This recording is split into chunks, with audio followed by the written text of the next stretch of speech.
बिल्कुल इंडिया के पक्ष में एक और मैच आ रहा है और डेफिनेटली अगर ये मैच इंडिया जीत जाता है तो सुपर 8 की जो राह है वो बहुत ही आसान हो जाएगी। फिर एक ऑस्ट्रेलिया वाला मैच रहेगा जो कि अगर टीम इंडिया इतनी अच्छी फॉर्म में क्या पता ऑस्ट्रेलिया को भी हराई दे। तो ऑस्ट्रेलिया वाकई में बड़ा अच्छा क्रिकेट खेल रहा है, लेकिन हमारा फोकस सेमीफाइनल है, टॉप 4 का टिकट कटाना है। और जिस तरीके से हमारी टीम खेल रही है टॉप 4 तो हमारा पक्का है, लेकिन मैं बिल्कुल चाहता हूँ कि ऑस्ट्रेलिया वाले मैच से पहले ही रोहित की फॉर्म आए, कोहली की फॉर्म आए, क्योंकि टीम इंडिया सेमीफाइनल में अगर कहीं फंस गई तो आप फिर वो बार बार वो रोना नहीं रोएंगे कि हम रोको की वजह से हार गए, हम रोहित कोहली को क्यों लेके गए, हमने जायसवाल को क्यों नहीं खिलाया, रिंकू को क्यों नहीं खिलाया। अब उसके बारे में सोचना ही नहीं है। अब हमारे पास एक ही विकल्प है, रोहित और कोहली ये जा रहे हैं, ओपनिंग भी कर रहे हैं, इनको अच्छा परफॉर्मेंस करना पड़ेगा। 4 पारियां बहुत होती हैं, आप लगातार 4 पारियों से नहीं चल रहे हैं, बहुत हो चुका, अब चलना पड़ेगा यार। अब मतलब अब आन पड़ी है। आन पड़ी है। दोस्तों हमने वैसे एक पोल भी क्रिएट किया है कि इस मुकाबले में दुबे की जगह किसे मौका मिलना चाहिए, संजू सैमसन को या जायसवाल को। अखिल जी आपकी क्या राय है? जायसवाल या पहला बटन प्रेस कर दिया है, संजू सैमसन को मौका मिलना चाहिए। देखिए बिल्कुल, क्योंकि भाई संजू सैमसन मिडिल ऑर्डर में अच्छा कर सकते हैं इंडिया के लिए, लेकिन इस मैच में पूछा जाए आपसे, क्योंकि ये मुकाबला होना है एंटीगा में और वहाँ पे रन बनते हैं, गेंद बड़े अच्छे से बल्ले पर आती है। और इनफैक्ट आपने पिच रिपोर्ट भी किया दोस्तों, पिच रिपोर्ट भी आप न्यूज नेशन स्पोर्ट्स पर जाकर देख सकते हैं इंडिया वर्सेज बांग्लादेश का मुकाबले की, और वहाँ पर आपको सब पता चल जाएगा पिच कैसा रहने वाला है, फैंटेसी कैसी होने वाली है। अखिल जी ने की, अखिल जी से पूछ ले, हल्का सा बता देना आप कि पिच कैसी होने वाली है। भाई पिच पे यहाँ पर गेंदबाजों का थोड़ा बोलबाला देखने को मिलेगा। गेंद बल्ले पर फंसकर आती है और इस एंटीगा में बल्लेबाजों के लिए रन बनाना कभी भी आसान नहीं रहता। और एक सबसे बड़ा हिंट आपको दे देता हूँ कि यहाँ पे जो भी कैप्टन टॉस जीतेगा वो शायद पहले गेंदबाजी करना चाहेगा, क्योंकि टारगेट का पीछा करने वाली टीमों को यहाँ पे 6 में से 4 मैचों में जीत मिली है और ये आंकड़े इस वर्ल्ड कप के हैं। अब बाकी सारी पिच रिपोर्ट अगर मैं इसमें इसी वीडियो में बता दूंगा तो मजा नहीं आएगा, ताकि आपको सारी अपडेट मिलेगी पिच रिपोर्ट में, प्लेइंग 11 क्या होने वाली है, हेड टू हेड हमने आपको बता ही दिया है, सारी डिटेल आपको पिच रिपोर्ट में मिल जाएगी। ये तो सिर्फ ट्रेलर था ना, पिक्चर तो अभी बाकी मिलेगी। लेकिन अखिल जी एक सवाल आपसे ये है, इस मुकाबले में सबसे बड़ा एक्स फैक्टर आप किसे मानते हैं जो होने वाला है इस मैच में? जसप्रीत बुमराह। एक बार मेरे हिसाब से इंडिया की ओर से जसप्रीत बुमराह, हालांकि बांग्लादेश की ओर से मुस्तफिजुर रहमान, क्योंकि बड़े ही कमाल की बॉलिंग कर रहे हैं यार। और सिर्फ बॉलिंग नहीं कर रहे हैं, वो विकेट्स भी लगातार ले तो रहे हैं, लेकिन रन भी कम खर्च कर रहे हैं। 7, 8, 9, 10 इस तरीके के रन उन्होंने इस वर्ल्ड कप में खर्च किए हैं। यानी कि मुस्तफिजुर रहमान बांग्लादेश के लिए एक्स फैक्टर का रोल प्ले करेंगे और इंडियन टीम के लिए नन अदर देन हमारे बुमराह। और पावर प्ले, अब फिर दिक्कत वही आ गई है, पावर प्ले में जो अच्छा खेलेगा वो अच्छा करेगा। अब इंडिया की दिक्कत क्या है, पावर प्ले में आपके पहले या दूसरे ओवर में रोहित या विराट दोनों ही आउट हो जाते हैं। कभी विराट आउट हो जाते हैं, कभी रोहित, और कभी दोनों ही आउट हो जाते हैं। तो इंडिया के लिए अब क्या करना होगा पावर प्ले में, क्या करें रोहित और विराट? क्या एक ये अच्छा मौका, गोल्डन अपॉर्चुनिटी इंडिया के पास, क्योंकि इन कंडीशंस में इंडिया फेवरेट है और अच्छे मैचेस आपने जीते हैं और सारे के सारे एक तरफा अंदाज में जीते हैं। तो अगर आप इस मैच को थोड़ा सा लाइटली सोच के चलें कि अगर हार भी गए तब भी हमारे पास ऑप्शन है, एक मैच और बाकी है, आज उड़ाकर खेलते हैं, कुछ हो सकता है कि हाँ बिल्कुल उठाकर खेलना चाहिए। लेकिन इस मैच में टीम इंडिया को बाद में बल्लेबाजी करनी चाहिए, क्योंकि अधिकांश आपने इस वर्ल्ड कप में देखा होगा हमने पहले बल्लेबाजी की है, टारगेट का पीछा नहीं किया। इस बार एक बढ़िया मौका होगा कि टीम इंडिया टारगेट का पीछा करे, तब एक असली टेस्ट होगा। क्या पता विराट कोहली, जो हम कहते हैं कि चेज में बेस्ट विराट कोहली है, कोहली को चेज पसंद है, क्या पता अगर टीम इंडिया को चेज करने का मौका मिले और कोहली की फॉर्म भी वापस आ जाए, रोहित शर्मा की फॉर्म वापस आ जाए। क्योंकि टीम इंडिया सबको पता है कि सेमीफाइनल तो हम खेल रहे हैं, बॉलिंग में कोई दिक्कत नहीं है। हार्दिक पांड्या को लेकर इतना बड़ा बवाल मच रहा था, फॉर्म नहीं है, लगातार आउट ऑफ फॉर्म चल रहे हैं, ना बल्ला चल रहा ना गेंद चल रही। हार्दिक पांड्या इस समय टीम इंडिया के सबसे बड़े एक्स फैक्टर बने हुए हैं, लगातार अच्छी बॉलिंग कर रहे हैं। लेकिन जो हमारी स्ट्रेंथ हमेशा थी रोहित शर्मा, विराट कोहली, जो कि इस वक्त हमारा सबसे बड़ा वीक लिंक बन चुकी है। हमने सोचा नहीं था कभी हम ऐसी बात करेंगे, लेकिन ये बात है, हमारे लिए दोनों ही हमारे दिग्गज प्लेयर हमारे वीक लिंक बन चुके हैं। टीम इंडिया को अगर मैच जीतना है, सेमीफाइनल में पहुंचना है, तो रोको का चलना बहुत बहुत बहुत जरूरी है। रोको का चलना बड़ा जरूरी है। लेकिन भाई हमने इस T20 वर्ल्ड कप में अपसेट भी देखे हैं। भाई यूएसए ने पाकिस्तान को हरा दिया, और कभी भी जब T20 वर्ल्ड कप हो और सभी टीमें यहाँ पार्टिसिपेट करती, किसी को हल्के में नहीं लेना चाहिए, इंडिया को कभी भी नहीं लेना चाहिए, और हमें भी नहीं लेना चाहिए, क्रिकेट फैंस को भी, कि यार बांग्लादेश को तो ऐसे ही हरा देंगे। ऐसा नहीं होता दोस्तों, जिस दिन अच्छा दिन किसी टीम का हुआ वो टीम जीत भी सकती है। तो ऐसे में भाई इंडिया को 3 ऐसे क्या काम करने होंगे अखिल जी, वो जिससे आसानी से बांग्लादेश को हरा दे? सबसे पहला काम तो ये करना पड़ेगा, शिवम दुबे को प्लेइंग 11 से बाहर निकालना पड़ेगा।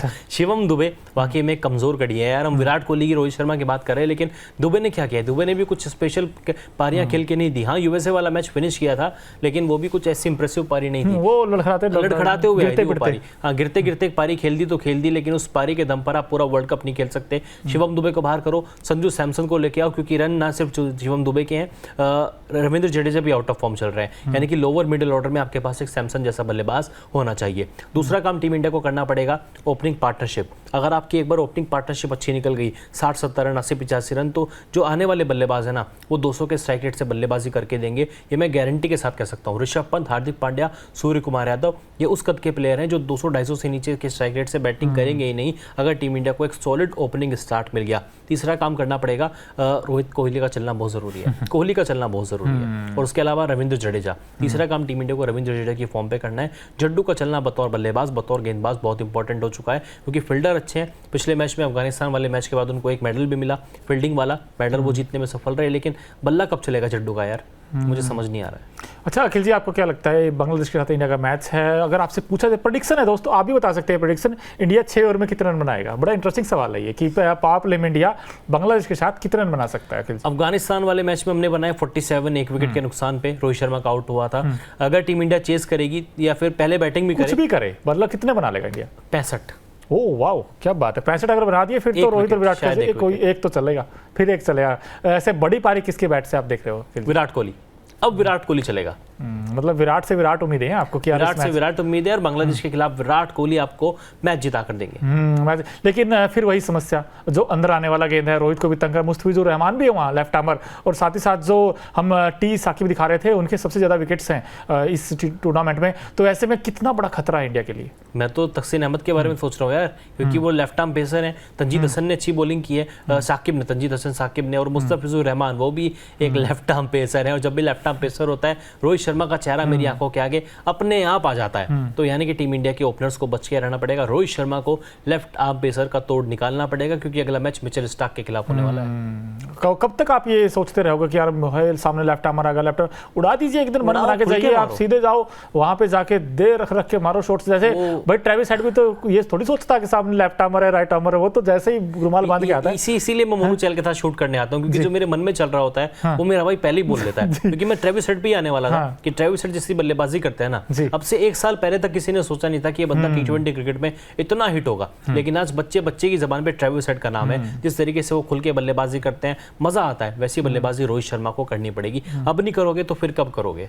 और दिक्कत ये भी तो है ना अखिल जी, आपका अगला मैच ऑस्ट्रेलिया से खेलना है। अब अगर आप पावर प्ले का अच्छा यूज कर लेते हैं, रोहित विराट के रन आ जाते हैं, फिर तो ठीक है। अगर नहीं आए, फिर से फ्लॉप शो रहा, फिर हम ऑस्ट्रेलिया से पीछे हैं अखिल जी, फिर 2 कदम पीछे रहेंगे हम लोग। वो 19-21 का आंकड़ा आ जाएगा कि भाई इंडिया 19 है और ऑस्ट्रेलिया 21 है। क्योंकि ये मैच इंडिया के लिए इसलिए इंपॉर्टेंट है क्योंकि आप एक तो विनिंग मोमेंटम के साथ जाओगे, दूसरी चीज ये है कि अगर आपके पास रन हो तो और बेस्ट है, अगर विकेट्स हो गेंदबाजों के पास, वो तो हैं, विकेट तो है नो डाउट। बुमराह भाई आपको 140 में मैच जिता देते हैं, 120 में मैच जिता देते हैं, और 180 में तो हम 47 से जीतते हैं। अब देखे जाए तो इंडिया तो आउटस्टैंडिंग है ही बॉलिंग में तो, लेकिन बैटिंग में अभी भी लूप होल है। और अगर संजू या जायसवाल आते हैं, वैसे मान लीजिए जायसवाल आते हैं, तो क्या विराट नंबर 3 खेलेंगे अखिल जी? अब अगर जायसवाल आएंगे तो हो सकता है फिर विराट कोहली को नंबर 3 खेला जाए, या फिर ये भी हो सकता है, ये कोई सरप्राइजिंग बात नहीं होगी, क्या पता कोहली ड्रॉप भी हो जाए, कोहली क्या पता ड्रॉप भी हो जाए, क्योंकि ऋषभ पंत नंबर 3 पे अच्छा कर रहे हैं। लेकिन वही बात है ना, कोहली को किस बिना पे ड्रॉप करोगे? फॉर्म तो रोहित शर्मा की भी नहीं है, फिर तो रोहित को भी ड्रॉप किया जाए। यानी कि मुझे लगता है कि एक दिक्कत और आएगी अखिल जी, शायद लोग भी जानना चाहते हैं कि जैसे जायसवाल अगर टीम में आ गए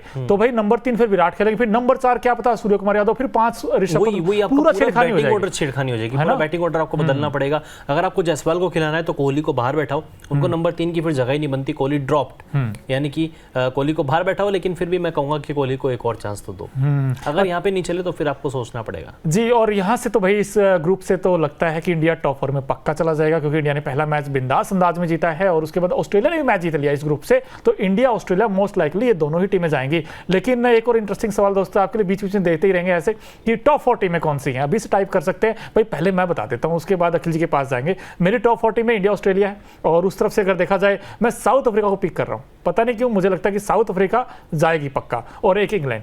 ऑस्ट्रेलिया को भी लेना पड़ेगा भाई, इंग्लैंड नहीं ऑस्ट्रेलिया, ऑस्ट्रेलिया, अफ्रीका, इंडिया और नहीं आपने सही चुना था, साउथ अफ्रीका। हाँ, मुझे भी लगता है कि जो मेरी टॉप 4 टीमें होने वाली हैं अभी तक के परफॉर्मेंस को देखते हुए, इंडिया, ऑस्ट्रेलिया, साउथ अफ्रीका और इंग्लैंड। और मेरी प्रेडिक्शन अभी एक और होने वाली है, मुझे लगता है कि इंडिया और साउथ अफ्रीका का सेमीफाइनल होने वाला है, और इंडिया ऑस्ट्रेलिया का फाइनल। इंडिया ऑस्ट्रेलिया फिर से फाइनल?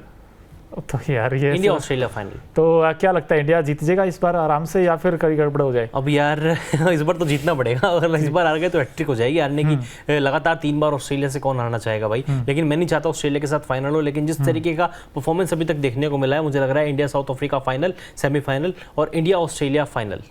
इंडिया ऑस्ट्रेलिया फाइनल तो लॉक कर दिया जाए?